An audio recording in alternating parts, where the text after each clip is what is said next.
जीवन में हमेशा भगवान में लीन होना चाहिए। आप क्यों राह देख रहे हो बीमार पड़ने की, क्यों राह देख रहे हो समस्या आने की, कि समस्या आएगी तो मैं भगवान को याद करूंगा? ऐसा नहीं होता। समस्या ना आए इसलिए भगवान को याद करना नहीं चाहिए। जीवन में है जो समस्या, उसको डट के खड़ा होके सामना करने की हिम्मत देने के लिए भगवान का आशीर्वाद चाहिए। आप ठीक से समझिए, ये जो आपने प्रश्न पूछा है वो प्रश्न के दो अर्थ होंगे, और मैं पहला अर्थ आपको कहना चाहता हूं कि आपकी सादगी, आपका विचार बहुत प्रसन्न है। आप चाहते कि हम हमेशा भगवान में लीन रहे, और फिर भी कभी कभी उनके जीवन में संकट आएगा तो वो कहते कि भगवान ने, मैंने इतना किया, भगवान ने मेरे लिए क्या किया? मैं कहना चाहता हूं उन सभी को, संकट आया था, वो बहुत बड़ा संकट था। उस संकट में आप कुछ भी हो सकता था, लेकिन आप बचे तो सही। हमेशा हर चीज को धन्यवाद देने की जिस दिन भावना आपके मन में आएगी, उस दिन आपको कोई तकलीफ नहीं होगी। मैं छोटी सी कहानी से शुरुआत करूं। भगवान को एक समय बहुत प्यास लगती है, और उनके बाजू से नारद गुजरते तो कहते, नारद जी मुझे पानी पिलाइए, जाओ धरती से जाके मीठा पानी लेके आओ। कहानी है, थोड़ा इसको समझ लीजिएगा आप ठीक से। और फिर नारद मुनि धरती पे पहुंच जाते और बहुत सारे अच्छे गांव में चले जाते हैं, और इस गांव में एक घर को दरवाजा टिटोलते हैं। जैसे ही दरवाजा बजाते हैं तो एक सुंदर सी युवती दरवाजा खोलती है, और नारद जी उसको देख के मोहित हो जाते, प्रसन्न हो जाते हैं, उनका दिल खुश हो जाता है। और आज के स्टाइल में अगर कहा जाए तो उनको एक फर्स्ट साइड लव एंगल हो जाता है, लव हो जाता है, फर्स्ट साइड लव, पहले ही क्षण में प्यार हो जाता है। और फिर वो कहते हैं कि आप इतनी सुंदर हैं, मैं भी एक सुंदर सुशील नौजवान हूं, मैं आपसे शादी करना चाहता हूं। वो युवती भी खुश होती है, वो कहती है कोई बात नहीं, मैं भी शादी करना चाहती हूँ, लेकिन मेरे पिताजी थोड़े बाहर गाँव गए, तब तक आप विश्राम करिए, वो शाम को आएंगे, हम बातचीत करेंगे। और पिताजी शाम को आते हैं। जैसे ही शाम को पिताजी आते हैं, बातचीत हो जाती है, उनको भी प्रस्ताव अच्छा लगता है, फिर शादी हो जाती है। आप तो देखते हैं शादी होने के बाद, नए के नए दिन खत्म होने के बाद, एक दूसरे में प्यार मुठभेड़ होने के बाद, खुशियां होने के बाद बच्चे हो जाते हैं। फिर वो बच्चे स्कूल जाने लगते हैं। बच्चे जैसे स्कूल जाने लगते हैं, फिर स्कूल के बाद बच्चे बड़े हो जाते हैं। फिर बच्चों की शादी होने का समय आता है, फिर बच्चे की शादी हो जाती है, फिर ये दोनों तब तक बूढ़े हो जाते हैं, फिर उनके बच्चे आते हैं, पूरा बहुत बड़ा हरा भरा परिवार बन जाता है, गोकुल जैसा परिवार बन जाता है। नारद मुनि तो पूरे रुद्ध हो चुके होते हैं, उनकी पत्नी भी रुद्ध हो चुकी होती है, और एक दिन उस गांव में बाढ़ आती है। तो बाढ़ आती है तो नारद मुनि जी देखते हैं बाढ़ आई है, अभी सिर्फ एक ही बचा सकते हैं, भगवान ही बचा सकते हैं, और वो भगवान का धावा करने लगते हैं। तो भगवान सामने प्रसन्न हो जाते हैं, और भगवान कहते हैं अभी तक पानी नहीं लाया, सूरज तो ढलने को आ गया, सुबह गए थे नारद, अब अभी तक नहीं आए, शाम होने आई है और पानी आपने नहीं लाया। और फिर नारद मुनि धड़ाक से हाथ खोल देते कि ये क्या हुआ, बहुत पानी बह गया, बहुत समय चला गया, बहुत तरक्की हो गई, मेरी शादी हुई, मेरे बच्चे हुए, फिर उनको बच्चे हुए, मैं जिंदगी में जूझ रहा था, और अभी बाढ़ आई, मुझे आपकी याद आई कि आप हमें बचाने आए। हुसैन साहब ये बात आप शांति से समझिएगा, जब जिंदगी में समस्या आए तो भगवान आएंगे। साईं भगवान हर समय आते हैं अपने भक्तों के लिए, लेकिन याद रखना, साईं भगवान ने जो पंचसूत्री दी है उसको हमेशा याद रखो, जिंदगी भर साईं बाबा आपके साथ रहेंगे। पहला और सबसे उनका वचन है, सबका मालिक एक, सर्वधर्म समभाव। मैं विश्वास और दावे के साथ कहना चाहता हूं, यह सर्वधर्म समभाव की भूमि है, यह पवित्र भूमि है, और भारत ने पूरे विश्व को अपनापन का संदेशा दिया है। दूसरा और महत्वपूर्ण साईं बाबा ने दिया हुआ संदेशा, श्रद्धा। पूरी तरह से श्रद्धा रखो, बिल्कुल भी उसमें मिलावट नहीं होनी चाहिए। है क्या, होगा क्या, कैसे होगा, क्यों होगा, कब होगा, नहीं होगा, मेरी विश्वास है। पूरी तरह से आप श्रद्धा रखो, देखो सक्सेस मिलेगा। और सबूरी, पेशेंस बहुत बड़ी बात है। आज हर एक को हड़बड़ी है, सब सिग्नल पे चलो, लोग हॉर्न बजाते जाते हैं, हॉर्न समय ही नहीं है उनको रुकने के लिए। अरे मैं इतना ही चाहता हूं, जिस दिन आपको अंदर पेशेंस आएंगे, आधे काम तो आपके यूं हो जाएंगे। हर एक को हड़बड़ी है, हर एक को जल्दी पहुंचना है। कहां पहुंचना है भाई, कहां तक भागना चाहते हो? याद रखना, दूसरा वचन है साईं का, सबूरी मतलब पेशेंस। तीसरा और बहुत महत्वपूर्ण बात, हमेशा भगवान के नामस्मरण में रहना, फिर आपको कभी दुख नहीं होगा। मैंने अभी अभी आपको कहा कि जब आपके लाइफ में समय बुरा होता है तो भगवान नजदीक लगते हैं, अच्छे समय में भी भगवान को नजदीक रखो, यानी सुख और दुख का आपको महसूस होगा, वो बात आपको जचेगी जो भगवान ने दी हुई है। मैं इसके लिए एक छोटी सी कहानी कहना चाहता हूं। कहानी बड़ी प्रीतिपूर्ण है, आपको समझना पड़ेगा, क्योंकि आपके जीवन के तरफ देखने का नजरिया हमेशा सकारात्मक होना चाहिए। पॉजिटिव थिंकिंग वाले इंसान ही जीवन में कुछ कर सकते हैं, यानी जो इंसान साहसपूर्वक संघर्ष करता है वही भगवान के नजदीक रह जाता है। हमेशा साहसपूर्वक संघर्ष करना बहुत बड़ी बात है, बहुत बड़ा लक्ष्य है, जीवन की बहुत बड़ी दिशा है। वो अपने जीवन में बहुत ऐसा समय आता है कि हम बहुत थके जाते हैं, बहुत रुक जाते हैं, कठिन समस्या के ऊपर क्या करना है समस्या नहीं, उसको कैसे हल करना है नहीं समझ पाते और फिर जिंदगी में पीछे चले जाते हैं। मैं तो कहना चाहता हूं, आगे पीछे की बात मत सोचिएगा, सिर्फ चलते रहिएगा। प्रारंभ करो जारी रखो का नारा ही है। अगर कोई लक्ष्य को पाने के लिए निकले हो भाइयों तो रुको नहीं। हमारा तो लक्ष्य है साई वाणी के माध्यम से पूरे विश्व में भारत को एक ऐसा देश बनाए जो उसके लिए सबके लिए वहां भाई भाई से प्यार से बात करे, एक परिवार में अपनापन हो, हर एक हेल्थ से मजबूत हो, उसके बाद उसके शिक्षा का ज्ञान हो, समझदारी का ज्ञान हो। खाली पढ़ा हुआ शिक्षक नहीं, समझदारी वाला शिक्षित मुझे चाहिए, जो अपने माँ बाप का ख्याल करे, जो अपने राष्ट्र का निर्माण करे और जो परिवार में समाज में खुशियां बांटे, ना कि दुख बांटे। चौथा और महत्वपूर्ण क्रिया करने वाला, ध्यान करने वाला इंसान मुझे बहुत पसंद है। साईं बाबा कहते हैं उठो जागो और तब तक मत रुको जब तक ध्यान नहीं लगता, क्योंकि जब अंदर जाओगे तो खुशी पाओगे, बाहर ढूंढोगे तो हमेशा दुख पाओगे। तो अंदर की खुशी को जानने के लिए आपको ध्यान करना पड़ेगा। ये जो शक्तियां है, ये शक्तियां आपके अंदर है। मूलाधार चक्र से सहस्राधार चक्र तक जब ऊर्जा बहेगी तो आपको शांत महसूस होगा। शांतता कभी बाहर से नहीं मिलेगी, मैं लिख के देता हूं आपको। शांतता सिर्फ और सिर्फ आपके विचारों से मिलती है, शक्ति से मिलती है, भक्ति से मिलती है, और वो भक्ति है साधना की भक्ति। ये छोटी सी कहानी बहुत प्रीतिपूर्ण है, आप उसको ठीक से समझिएगा। जीवन को उस तरफ से देखिए, फिर देखो जीवन कितना सुंदर है। 3 भाई होते हैं और तीनों मजदूरी पे चले जाते हैं। मजदूरी करते हैं, पत्थर तोड़ के मंदिर बनाने का काम चलता है। बड़े कॉन्ट्रैक्टर के पास होते हैं। पहला तो बहुत परेशान होता है, अपना पत्थर तोड़ता है, मुंह में गुटखा खाता है, शराब भी पीता है, बहुत परेशान रहता है और पत्थर तोड़ के थोड़ा पैसा लेके अपना गुजरान करता है। तो वहां से एक ज्ञानी इंसान चलता और पूछता है पहले को, बेटा क्या कर रहे हो, क्या काम कर रहे हो? तो दिखाई नहीं दे रहा है, मैं पत्थर तोड़ रहा हूं, और फिर भी पूछ रहा है। गुस्से में बोलते हैं, पत्थर तोड़ रहा हूं, बाकी कुछ क्या कर रहा हूं, मैं पत्थर ही तोड़ रहा हूं, जी रहा हूं मैं पत्थर तोड़ के, और क्या कर रहा हूं, मैं तो कोई कलेक्टर थोड़ी ना हूं। फिर दूसरा बहुत गुस्से से देखे, वो दूसरा थोड़ा सा कोई बात नहीं, ठीक है तू तेरा काम कर ले। दूसरे को पूछते तू क्या करता है? वो थोड़ा शांत होता है, लेकिन उसके भी सर पे बहुत परेशानियां दिखती है।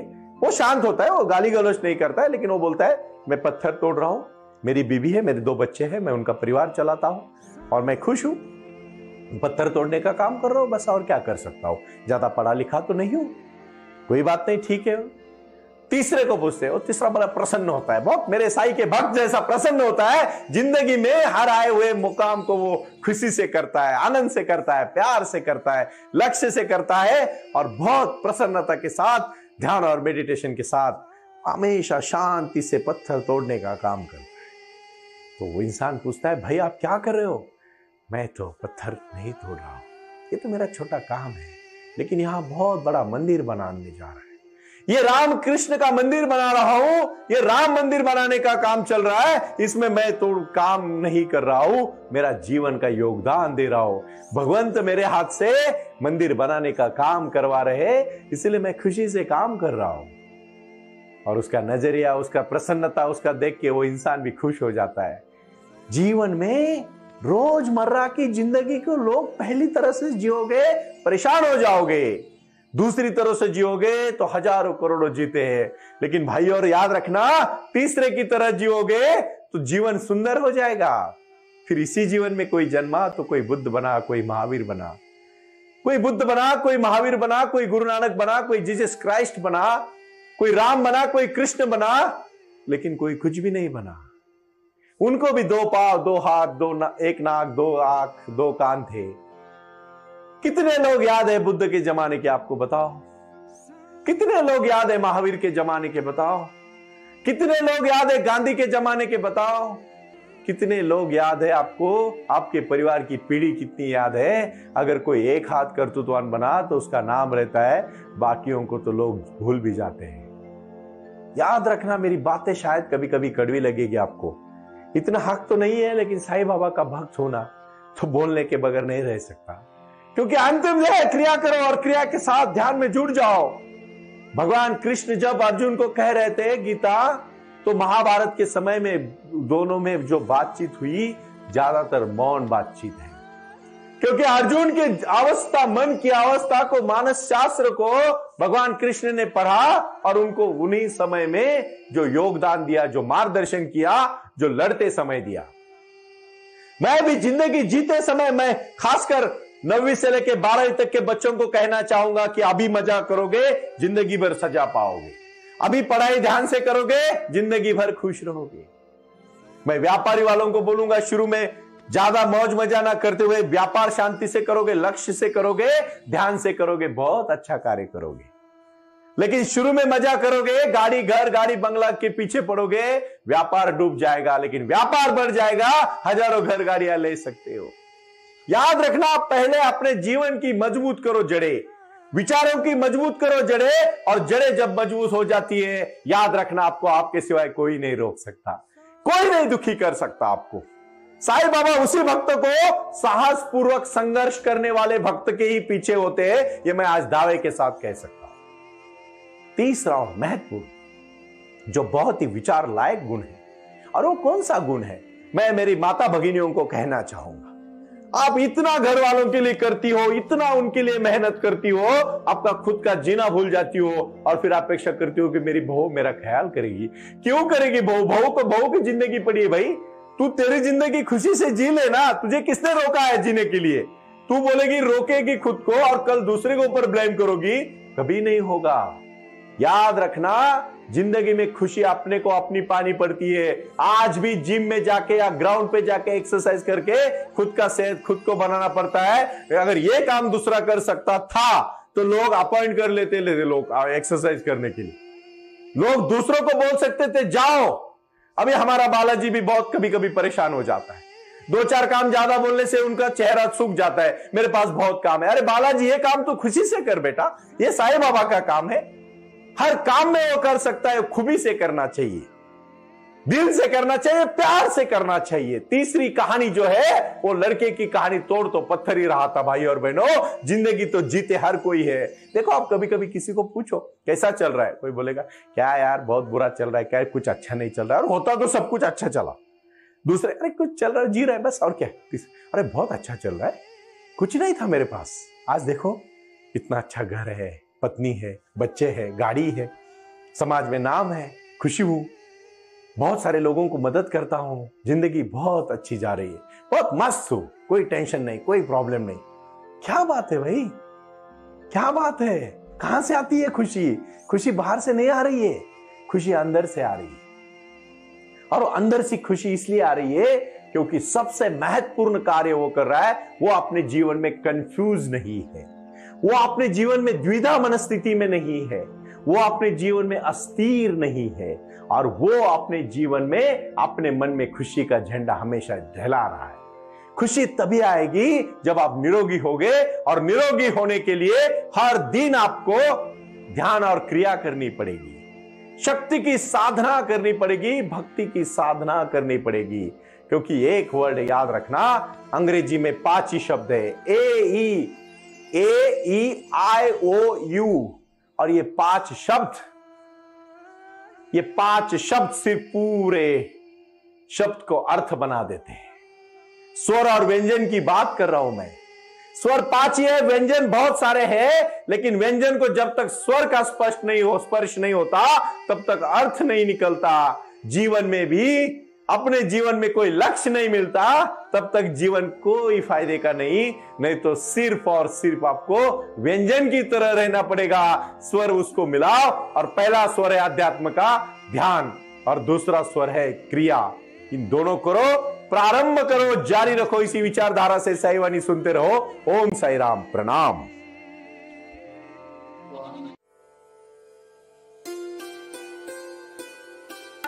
नमस्कार। साई वाणी प्रारंभ करो, जारी रखो।